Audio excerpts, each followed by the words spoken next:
అసలు నా గురించి ఏమనుకుంటున్నారా మీరు? జనానికంటే పిచ్చెక్కేది అనుకోవచ్చు. ఇన్నేళ్లు నాతో తిరిగి నా గురించి ఇదేనా మీరు తెలుసుకుంది? ఛీ!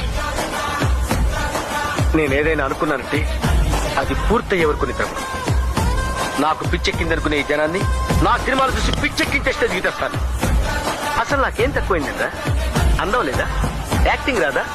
బాడీ లేదా? డాన్స్ రాదా? ట్రూప్ లేకుండా ఫైట్ చేయగలిగిన కెపాసిటీ లేదా? చెప్పండి రా, చెప్పండి.